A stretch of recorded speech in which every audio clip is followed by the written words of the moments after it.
전반전에만 4골 관여, 손흥민의 미친 영향력, 환상적인 경기, 압도적인 공격력을 보여준 토트넘, 사우스햄튼 vs 토트넘.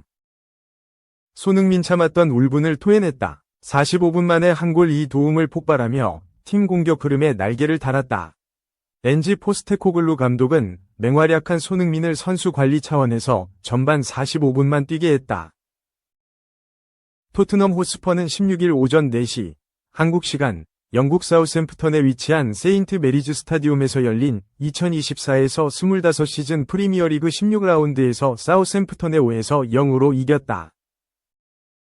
풀럼 1에서 1 무승부, 본머스 0에서 1패, 첼시 3에서 4패에 이기지 못했던 이들은 꼴찌팀을 잡아내며 승점 3점을 확보. 하락세 분위기를 반전하고 프리미어리그 3경기 만에 승리를 신고했다. 손흥민은 이날 올 시즌 프리미어리그 5호 골을 폭발하며 통산 125호 골을 기록했다. 아스널, 첼시 등에서 활약한 니콜라스 아넬카와 어깨를 나란히 하면서 프리미어리그 역대 최다 득점 공동 18위에 이름을 올렸다. 도움은 프리미어리그 통산 68호 도움이었다. 데런 앤더튼을 제치고 토트넘 역대 최다 도움 기록 1위를 갈아치우는 기록이었다. 사우샘프턴은 술레마나와 암스트롱 투톱을 꺼냈다. 디블링이 한 칸 뒤에서 화력을 지원했고 마테우스 페르난데스, 바운스, 아리보가 허리에서 뛰었다. 수비는 매닝, 하우드 벨리스, 베드나랩, 워커 피터스였고 골키퍼 장갑은 메카시가 꼈다. 토트넘은 솔랑케가 사우샘프턴 골망을 조준했다. 손흥민, 메디슨, 쿨루셉스키가 이 선에서 뛰며 공격 포인트를 노렸다. 사르와 베리발이 중원에서 공격과 수비를 조율했고 우도기, 드라구신, 그레이, 스펜스가 포백에서 뛰었다. 골문은 포스터가 지켰다. 토트넘은 킥오프 휘슬이 울리고 37초 만에 선제 득점에 성공했다. 사우샘프턴 압박을 풀어낸 토트넘이 공격 주도권을 잡았고 스펜스가 스루 패스를 찔렀다. 기회를 살피던 메디슨이 페널티 박스 안에서 오른발 슈팅으로 골키퍼를 뚫어냈다. 이후 손흥민이 박스 안에서 오른발 슈팅을 시도하며 토트넘 공격에 열을 냈다. 두드리던 전반 12분 손흥민이 결정타를 날리며 토트넘 흐름에 날개를 달았다. 전반 12분 감각적인 왼발 슈팅으로 마무리했다. 토트넘이 오른쪽에서 공격 전개를 하다가 왼쪽으로 쇄도하는 손흥민에게 볼이 전달됐는데 지체없는 왼발 다이렉트 슈팅으로 골망을 뒤흔들었다. 12분 만에 2골을 넣은 토트넘은 지치지 않았다. 이번에도 손흥민 발끝에서 시작됐다. 토트넘이 중원에서 전방으로 볼을 넘기자 빠르게 쇄도했다. 손흥민이 왼쪽 측면에서 박스 안으로 볼을 집어넣었다. 솔랑케의 슈팅이 맞지 않았지만 튕겨나온 볼을 클루셉스키가 마무리하면서 득점에 성공했다. 벌써 3에서 0. 사우샘프턴은 빠른 만회골이 필요했다. 디블링 등을 활용해 측면에서 토트넘을 흔들었다. 암스트롱 헤더를 활용해 토트넘 골망을 조준했지만 득점으로 연결되지 못했다. 토트넘은 사우샘프턴 공격을 한 차례 막아낸 뒤 스펜스를 활용해 공격을 전개했다. 손흥민이 오른쪽에서 날아온 크로스를 다이렉트 발리 슈팅으로 연결했지만 제대로 맞지 않았다. 흘러나온 볼을 메디슨이 이어받았지만 골대를 넘겼다. 하지만 손흥민이 도움을 기록하면서 토트넘이 점수 차이를 4골로 벌렸다. 왼쪽 측면에서 질주하며 사우샘프턴 수비 시선을 끌었고 침투하던 사르에게 볼을 전달했다. 깔끔하지는 않았지만 박스 안에서 볼을 받은 사르가 사우샘프턴 수비와 골키퍼까지 뚫어내며 팀 4번째 골을 완성했다. 하지만 토트넘이 예기치 않은 교체 카드를 써야 했다. 전반 28분 활발하게 그라운드를 누비던 우도기가 부상을 당했다. 포로와 교체되며 그라운드를 떠났다. 우도기 자리는 스펜스가 포지션을 변경해 대체했다. 토트넘은 전반 34분 사우샘프턴 역습을 막아낸 뒤 빠르게 전진하며 공격을 전개했다. 메디슨이 손흥민에게 밀어줬고 손흥민이 왼발 슈팅을 날렸지만 메카시 골키퍼에게 막혀 아쉬움을 삼켜야 했다. 사우샘프턴은 전반 40분 왼쪽 측면에서 크로스를 시도했다.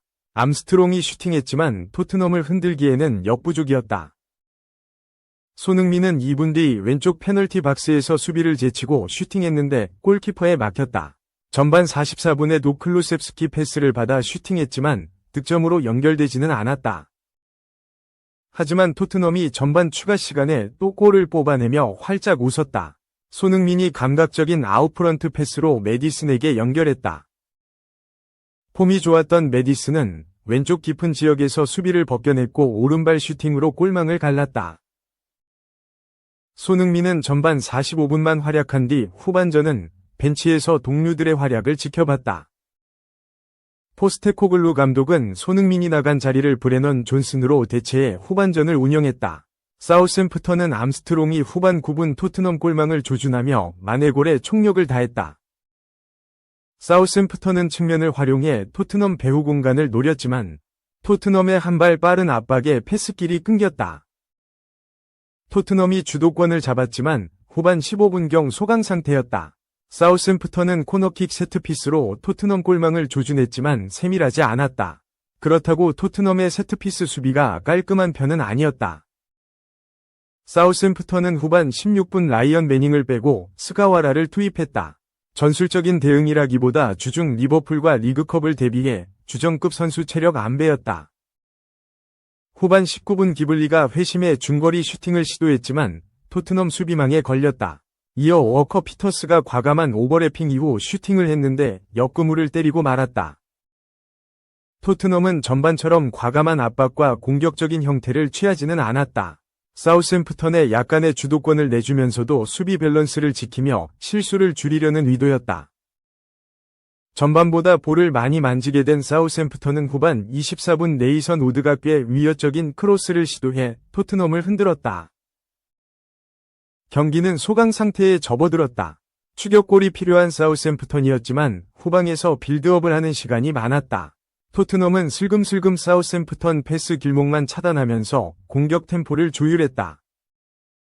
사우샘프턴은 토트넘 박스 안에 다가가지는 못했고 박스라인 근처에서 슈팅을 시도했다. 후반 33분 기블리가 중거리 슈팅으로 연달아 토트넘 골망을 조준했다. 교체로 들어온 도링턴이 토트넘 포스터 골키퍼를 뚫어냈지만 오프사이드로 선언됐다. 득점으로 인정되지 않자 머리를 감싸주며 아쉬움을 토해낸 도링턴이었다.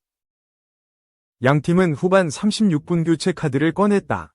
토트넘은 랭크셔를 투입했고 사우샘프턴은 아처를 넣었다. 포스테코글루 감독과 러셀 마틴 감독은 최전방 공격 포지션에 변화를 주면서 득점에 고삐를 당겼다. 토트넘은 점점 클린시트, 무실점, 승리를 향해 전진했다. 11월 24일 맨체스터 시티의 4에서 0 승리 이후 컵 대회 포함 5경기 만에 무실점을 바라보는 순간이었다.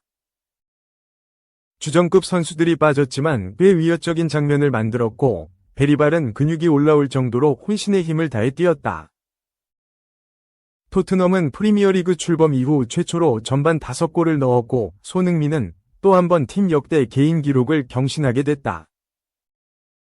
토트넘은 천천히 경기를 지배하며 사우샘프턴전을 정리했고 완벽한 원정 승리로 기쁨을 만끽했다. 2. 드디어 터졌다. 손흥민 33세 미넨 케인 김민재와 호흡 맞춘다. 히어 위고 기자 케인이 선원해 오른쪽 화살표 한 골 이도움 헐월 손흥민의 바이에른 뮌헨 이적 가능성이 점쳐지고 있다. 토트넘 전 동료인 해리 케인은 손흥민과 함께 뛰고 싶다는 발언을 했다. 뮌헨이 사비 시몬스, 라이프치히 위 영입에 실패할 경우 손흥민을 다음 타깃으로 보고 있다는 이야기가 나온다. 15일 현지 시각 유럽 축구 이적 시장 전문가인 파브리지오 로마노에 따르면 케인은 최근 토트넘 동료 중 누구를 팀에 데려오고 싶은지 묻는 질문에 손흥민이라고 답했다. 이적 시장 전문가인 에크렘 코누르 기자도 사회관계망 서비스를 통해 뮌헨이 시몬스 영입에 실패할 경우 손흥민을 영입할 수 있다고 말했다. 뮌헨 입장에서 손흥민은 가성비가 좋은 카드다.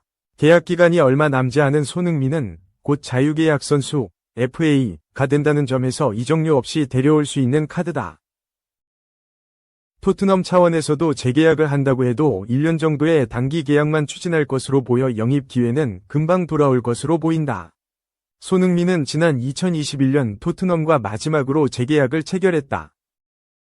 로마노는 토트넘은 손흥민과 오는 2026년 6월까지 계약 연장 조항을 활성화하기 위한 절차에 들어갔다며 적어도 한 시즌은 더 뛰게 한다는 것이 구단의 계획이라고 말했다. 영국 토트넘 호스퍼 뉴스는 케인이 손흥민과 바이에른 뮌헨에서 제외하고 싶다는 바람을 드러냈다 라고 전했다. 팀토크도 케인이 가장 영입하고 싶은 토트넘 선수로 손흥민을 언급한 것에 대해 보도했다. 매체는 손흥민은 올 시즌 종료 후 토트넘과 계약이 만료된다. 함부르크와 레버쿠젠에서 뛴 경험이 있는 손흥민은 바이에른 뮌헨에게 유용한 자산이 될 수 있다며 케인이 손흥민을 원하는 선수로 지목했다. 케인은 뮌헨에서 활약하고 있지만 토트넘에 대한 애정을 가지고 있다고 전했다. 손흥민은 지난 2015에서 2016 시즌 독일 분데스리가 레버쿠젠을 떠나 토트넘으로 이적했다. 입단 10번째 시즌 만에 토트넘 역사상 최다 도움 신기록을 달성하면서 레전드 선수로 자리매김했다. 지난 시즌 토트넘은 손흥민의 이 같은 활약에 재계약할 것이라는 의견이 지배적이었지만 지금까지 계약을 미루고 있다. 손흥민이 토트넘을 뒤로하고 뮌헨으로 이동한다면 손흥민 케인 조합을 다시 볼 수 있게 된다. 국가대표 동료 김민재와의 호흡도 기대해 볼 수 있다. 손흥민과 케인은 토트넘에서 함께 뛰면서 297경기에서 54골을 합작했다. 손흥민의 도움을 받은 케인이 26골을 성공시켰고 케인의 도움을 받은 손흥민은 28골을 집어넣었다. 손흥민과 케인이 프리미어리그에서 합작한 골은 무려 47골에 달한다. 이는 램파드와 드록바의 36골 합작 기록을 넘어선 기록이며 프리미어리그 역대 최다골 합작 기록이다. 팀토크는 손흥민과 케인은 역대 최고의 공격 파트너로 손흥민이 뮌헨에 합류한다면 상대 수비에 큰 혼란을 야기할 것이라고 설명했다.